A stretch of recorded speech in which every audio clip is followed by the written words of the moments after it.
So very exciting, guys. I've started on the next book. I haven't actually started to write it yet, but the proposal is not done, but will be done within a couple weeks. And what I'm doing in this book is I'm actually going to be It's not the topic of the book, but I'm actually going to be challenging a lot of the sort of conventional self-help isms that I think aren't necessarily wrong, but need a lot more explanation or are like almost always wrong for the purple eater, for the people that are reading them and consuming them. And one of those mantras is, if it's not a hell yes, then it's a no. I think that in almost every case, that is absolutely shit advice. I think it's flawed inherently.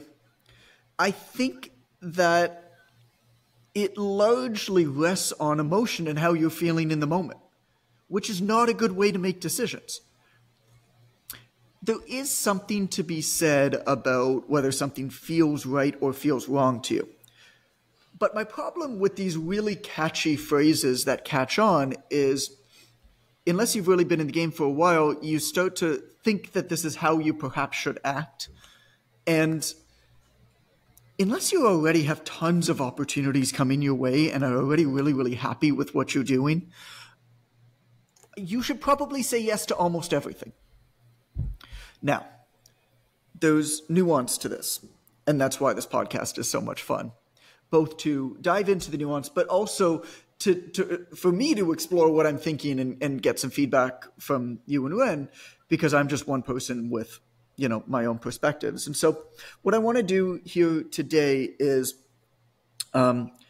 basically tackle this from two angles. So I'm going to end with a 5-step, call it progression. And the idea here is this is more professionally like what you say yes to, inbound, I call it ask on your time, or new exciting projects or ideas or whatever. And whether you say yes or no there actually largely should be determined on where you are in your career. And so that's where the 5, call it stages, come in. Most people are like in stages 1, 2, and 3. And in those cases, you should say yes to almost everything. And that's why I think this idea of if it's not a hell yes, then it's a no is flawed, because the person who initially said that, or at least is largely credited with that, already made it big, already sold a big company, already is well known, already has successful books, and probably has tremendous demands on his time. Well, I don't know about you guys, but I don't. So that's good advice for him. That's bad advice for us. But I don't want to start there. I want to end there. What I want to start with is the importance of being really, really constrained with periods of, call it, aggressive action. A lot of what I'm exploring in this book is my belief that the idea that change doesn't actually happen 1% at a time. Change isn't actually a slow incremental process. I think that instead, change happens by being very aggressive and focused on a very precise thing for a very intense, predetermined period. And then that thing then is put almost on autopilot, and perhaps then the habits are instilled to get 1% better slowly, while you're intense, aggressively focusing on something else. And so change to me is more kind of a leapfrog effect, call it like a quantum leap to the next level effect, where you are focused and aggressive and really cranking it unevenly, but for a very specific point in time. So I want to tell you a story about a friend of mine. His name is John. And many years ago, John was in a rut.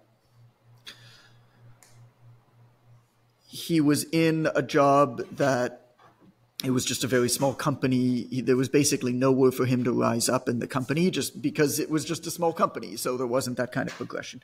But the type of industry that he was in, he's in custom home building, or he was in custom home building. And so the type of industry that he was in, they're kind of all like small companies. And so unless you're going to start a company, you're always going to be at kind of the level that he was at. So it was kind of that like, is this what my life is going to be like moment? But also he was lonely. He hadn't yet found a girl. What, John? Different John. Not me, John, but different John. No, okay. It could be a little third person. I'm just saying. I'm not saying it's you, but it sounds like it's not me. I mean, it could be. I'm just saying. He hadn't yet found a girl that he wanted to marry and start a family with. And he was lonely. So he was going through the motions, but he was very much in a rut. And he decided, this has nothing to do with me, he just told me this when he was doing it. He decided that for 1 month, he was just going to say yes to everything. Every time anybody invited him to anything, anytime he felt like doing anything, he would just say yes. Now, he was only going to do this for 1 month. That part of it is very important. And so one night on one of these during this period, I went with him. He got invited by some friends to go, because what happens, of course, is when you start saying yes to stuff, more people start to invite you to things because you meet more people and you have a reputation for saying yes. And so you start getting invited to more things, right? And so he got invited to go to a vodka bar downtown Toronto. And so he asked me to go with him, and I said yes. And I mean, this is probably the one and only time I've ever been to a vodka bar in downtown Toronto. But we're out there. And there was a girl there who was also, like our groups were together. Like we didn't know each other, but our groups were together. They were friends of friends. And he was hitting it off with her. Her name was Sarah. And Sarah, they were having a good time. They were talking. But Sarah and her friends were leaving. And John, I could see, was kind of sad, and she was leaving. Now, the old John would have let her leave. He had already gotten her number. The old John would have let her leave and whatever. But no, John was in a period of yes. And so we chased after her down the street, downtown Toronto, Yorkville. And he walks back in. And I have another friend named Chris Jackson, who was there. Now, to paint this picture, the school that I went to was, upper to middle class, call it like public school in Toronto. There were, I think, 3 black people in my class. It was just the area that we were in. A lot of Indian kids, a lot of Chinese kids. There just happened to be 3 black people. Well, Chris was one of those black people, and he's one of my best friends, still one of my best friends. And so John walks back in with Sarah. And Chris looks at me. And then he looks at John. And then he looks at me. And he just goes like this. and then he looks at me, and as loud that everybody could hear it, he's like, he brought her back! He brought her back! Just shouting. Oh. That's how John met his wife. They've been together ever since. They have 2 daughters.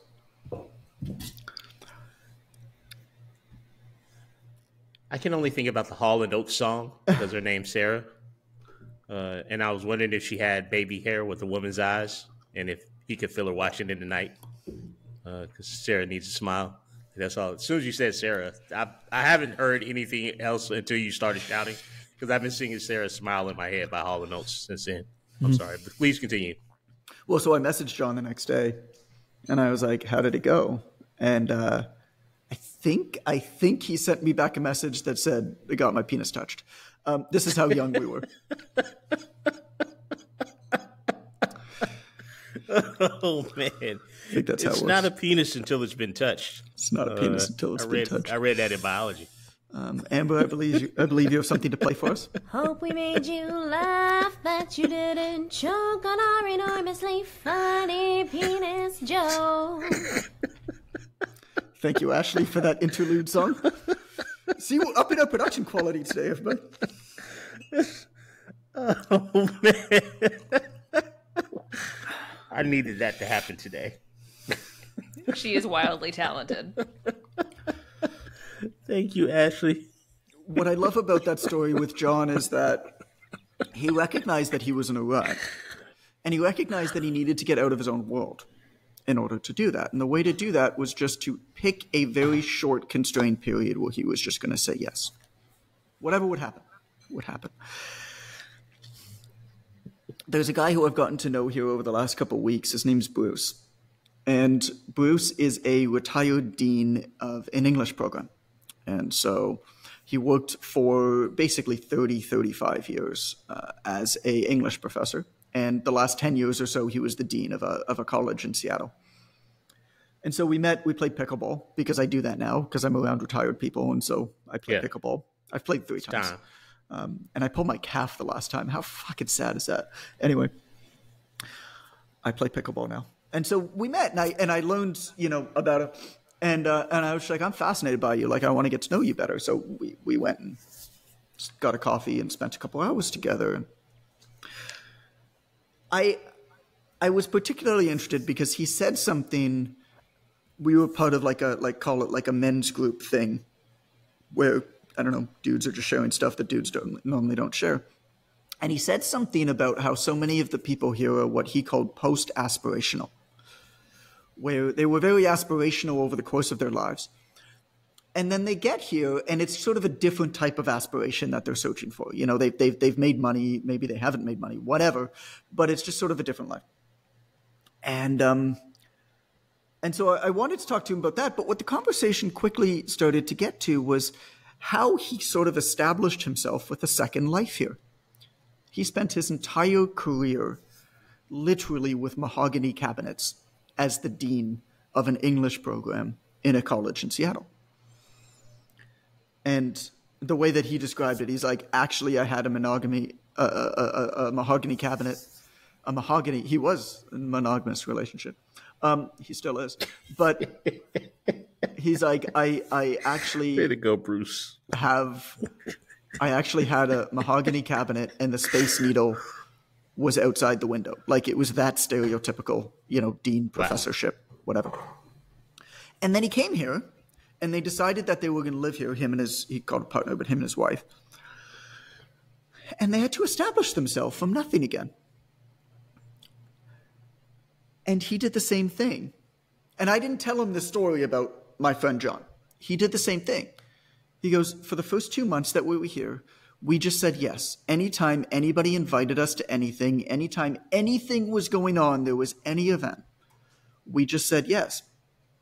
And the reason that I bring him up is he said something that I really loved that has to do with this, which is, when you say yes to something you would not otherwise say yes to, it gives you an opportunity to experience somebody else's world.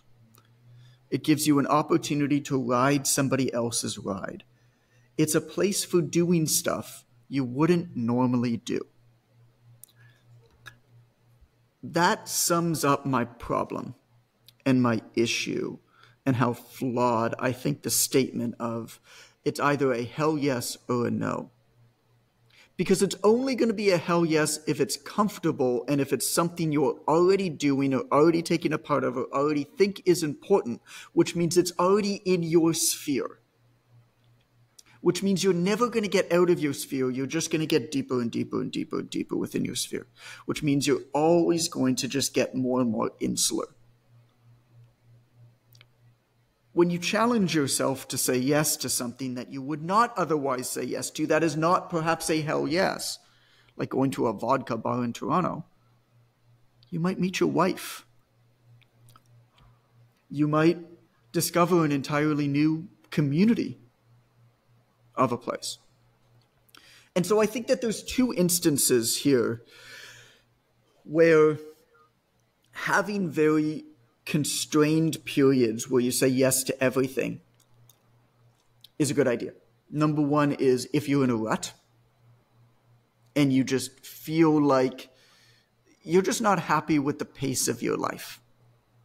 It feels very repetitive, feels very Groundhog Day, kind of beating you down. The second is if you're in a new place.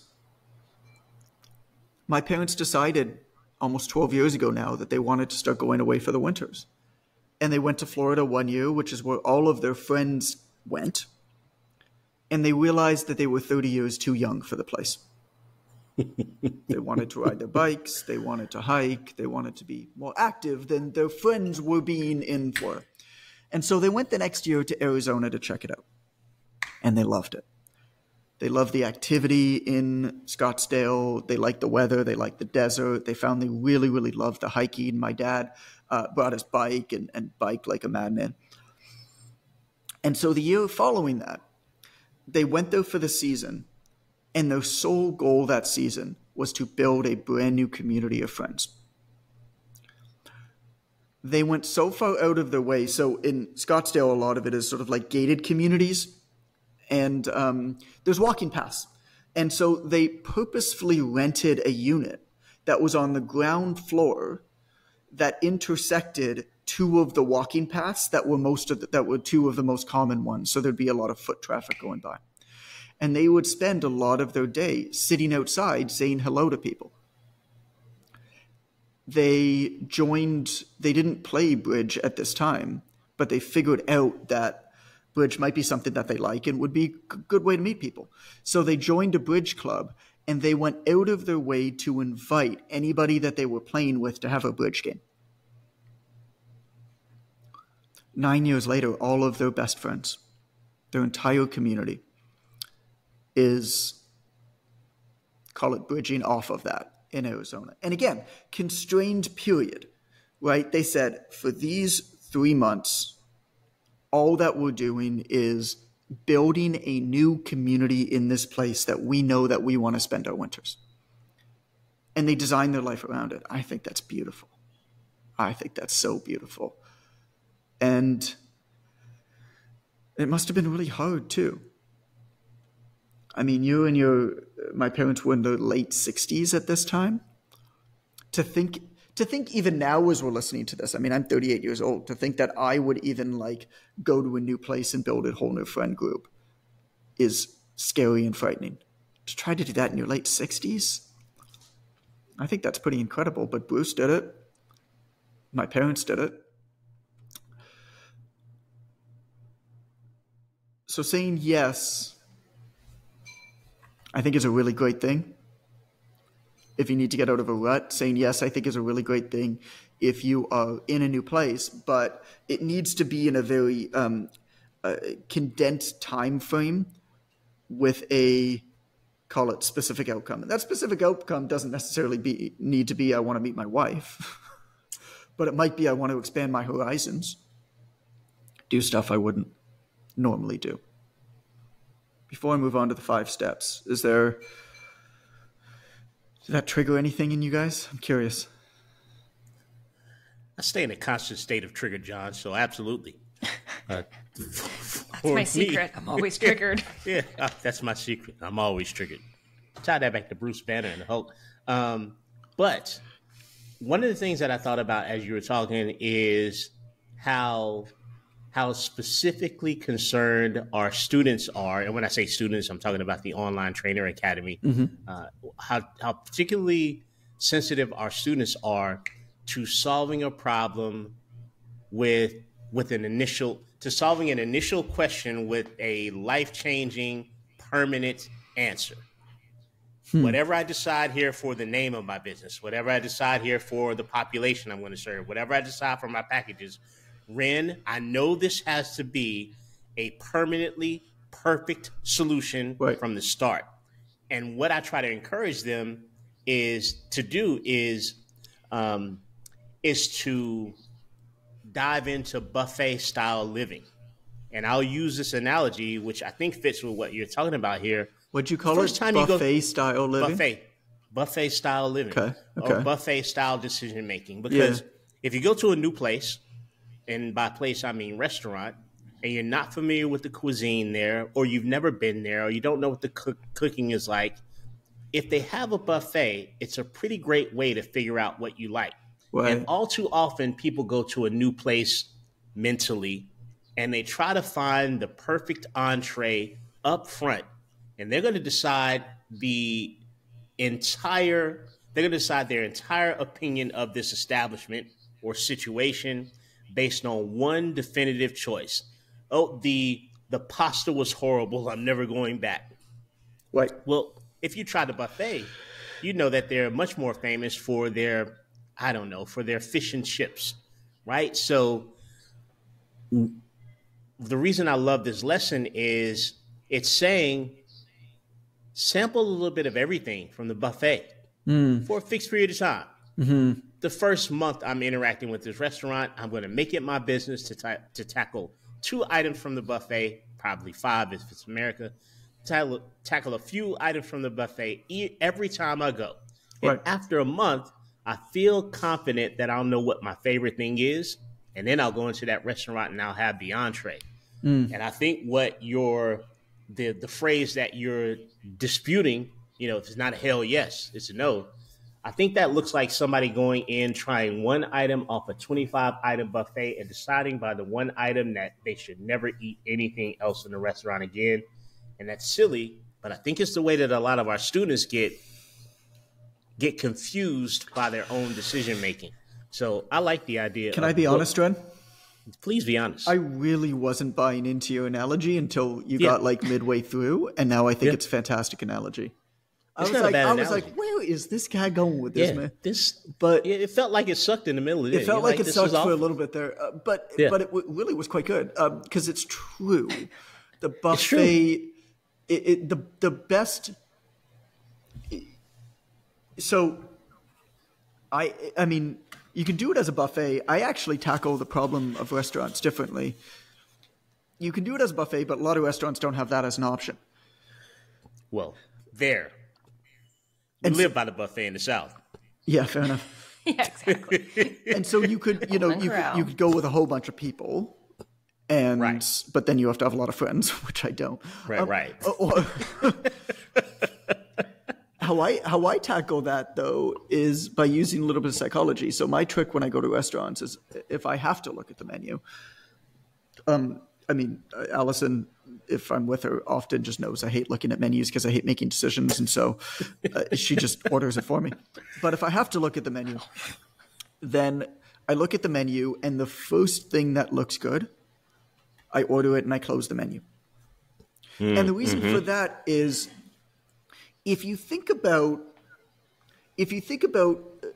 the what can go good versus what can go bad, and what are the odds if you continue to look at a menu, right? Think about all of the different things that can happen. It's like, so your dish comes and it is good, then you're happy because your dish is good.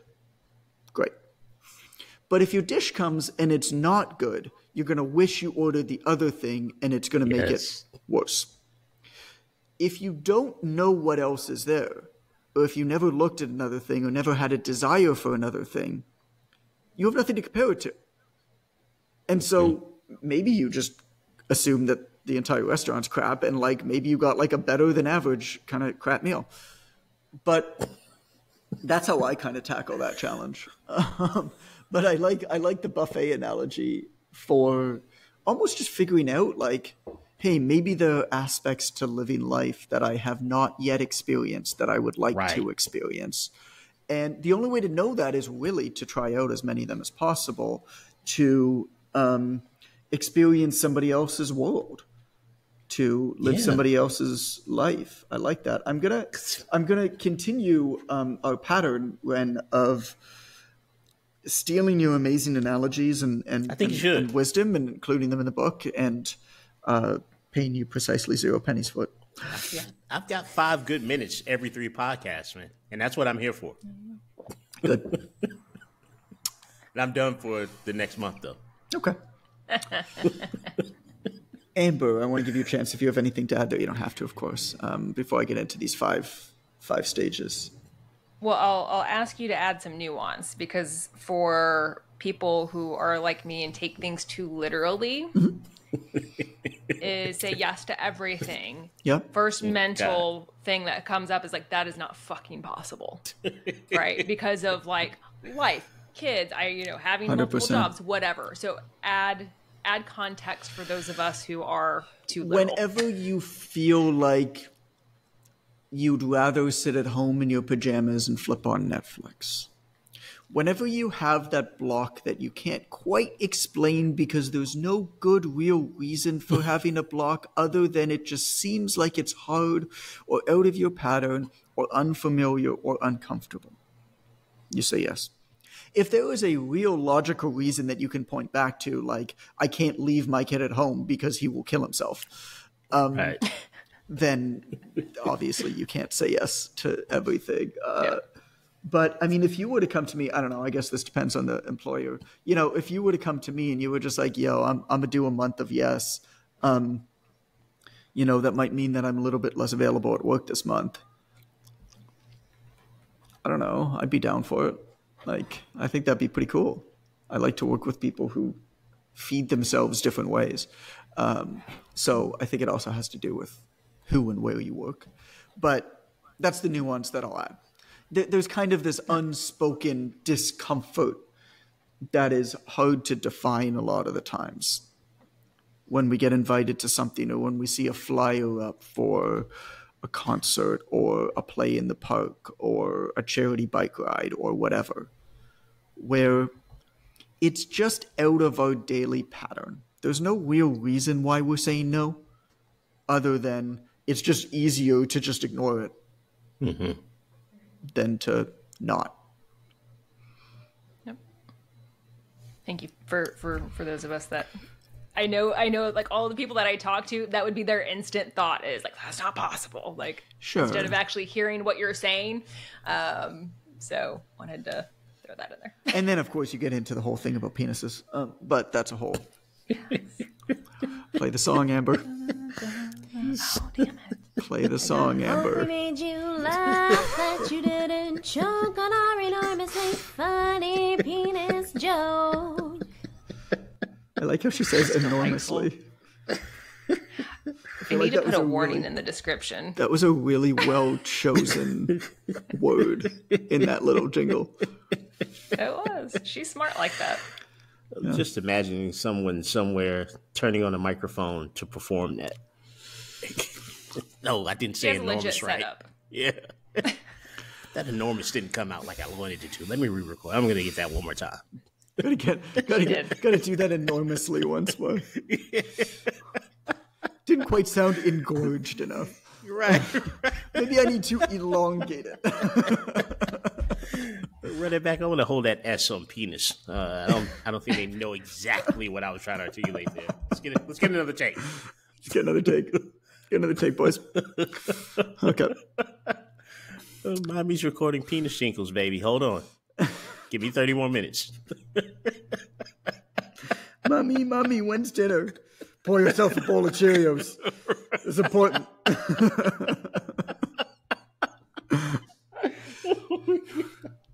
This is the best. I got a message Ashley after this. It's the best. Okay. 5 stages of career progression and saying no. This is pretty straightforward. Stage number 1 is when you really aren't getting many opportunities. Like, not many people are coming to you for opportunities or asking you to speak at their thing or be involved in their thing. Like, you just say yes to everything. And then you figure it out later. This idea of, do you feel like it? Do you not feel like it? Does it jive? Does it meet your niche? Like, you don't have a niche if people don't recognize yet that you're an expert in that niche. Like, you're building yourself up, and maybe you'll discover something that you are better at or more uniquely suited for, or maybe you'll just have fun. Stage number 2 is, call it, you're starting to get your first opportunities. Like, you still need money. But when you say yes to something now, there's usually a paycheck at the other end. It's not a big paycheck, but it's something, you know. If you get asked to speak at an event, like, in addition to them paying for your plane ride and your hotel, like, maybe they're going to give you like $200 to speak, right? Not enough for it to really make sense, but you're starting to be, call it, valued in that way. But at this point, I mean, you still need reps, and that should still be your primary goal. And so here it's the way that I think about this is that unless it's a hell no, it's a yes.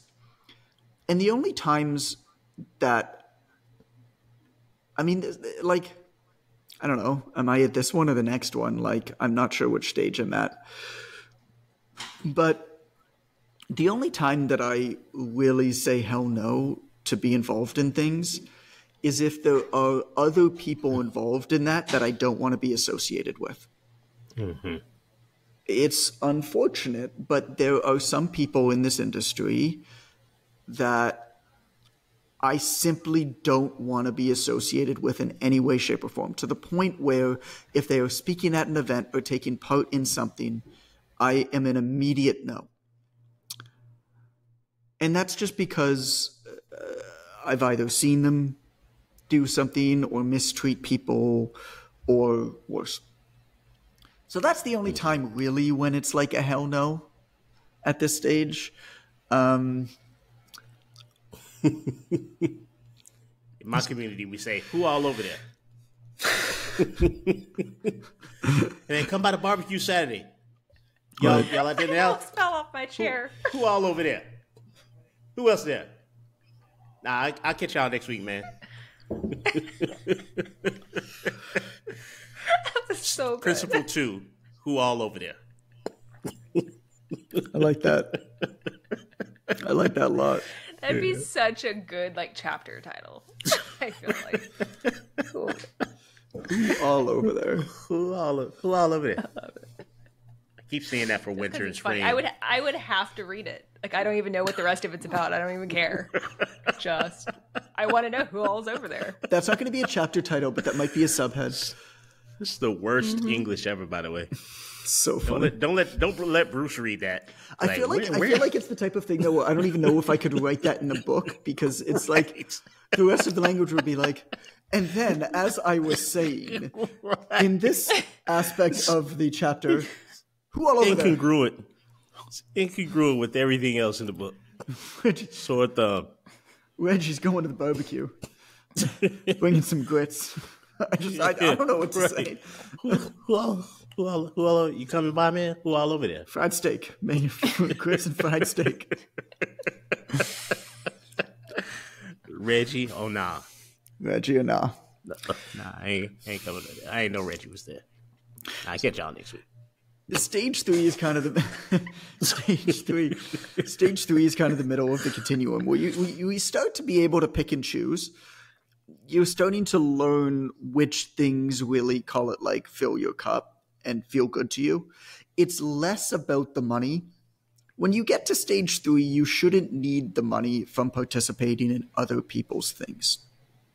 I think about this a lot with authors who are successful or thought leaders who become successful, and they start doing speaking stuff. And it's like, yo, you got a young family. Why are you doing 40 talks a year? Even if they're paying you $30 or $40 or $50,000, like, you don't need that money. Why are you doing it?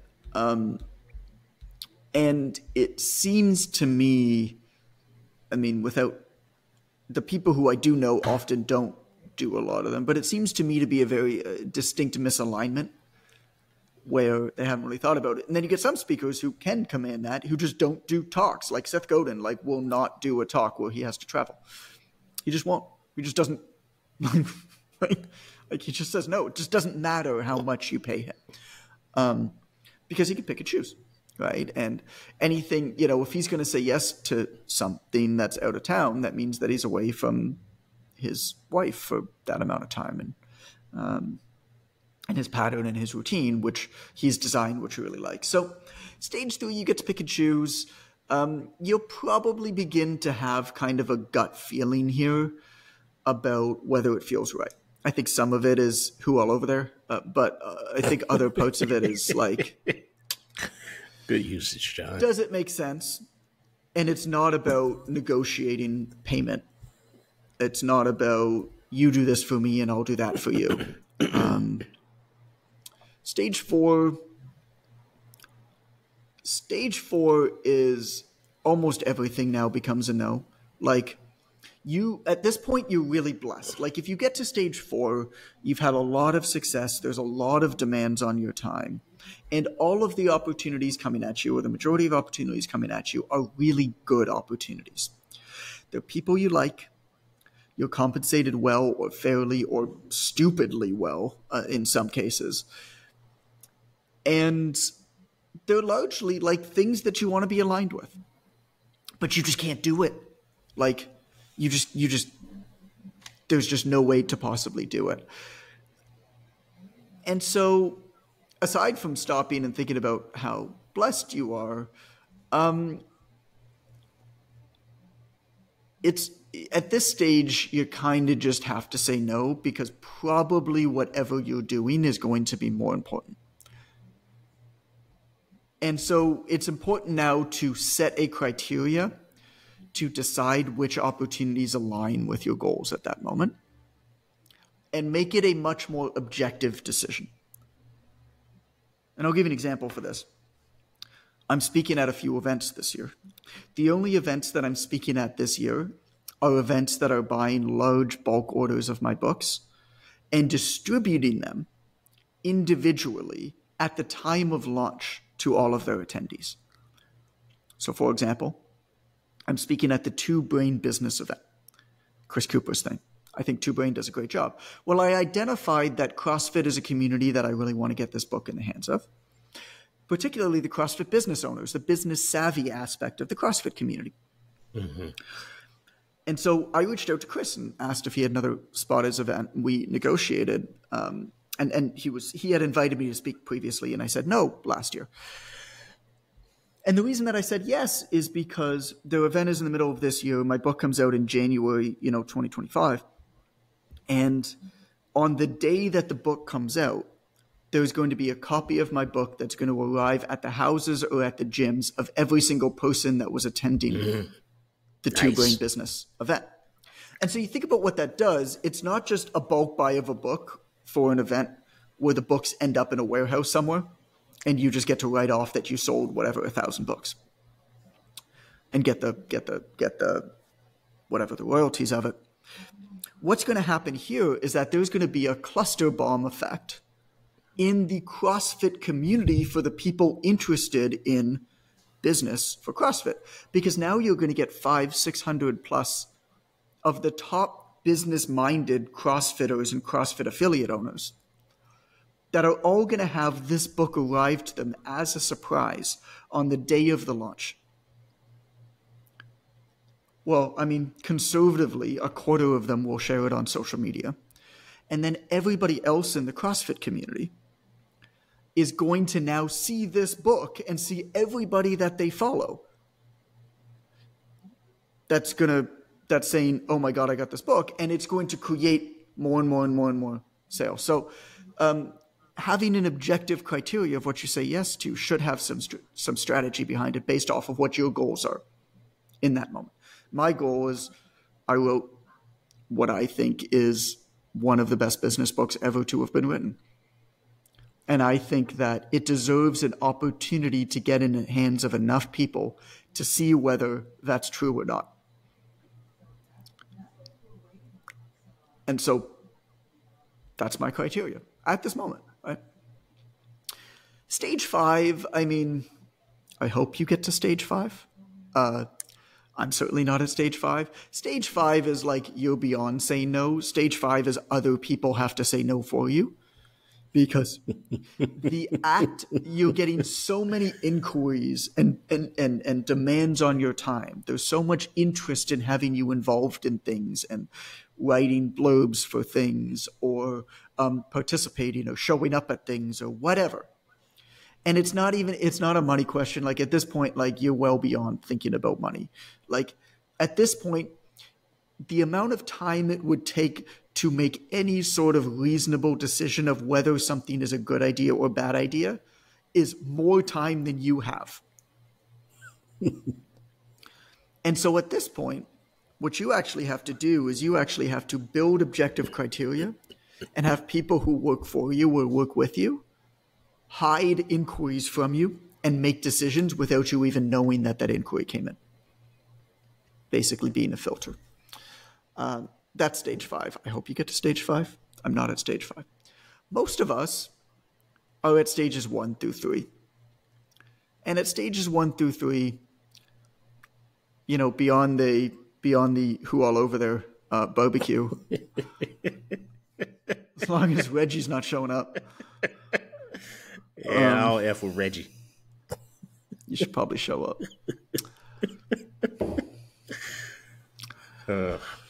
That went off the rails, came back on, went off the rails, came back on. I don't know. How do we do on that one, boys? Boys and girls.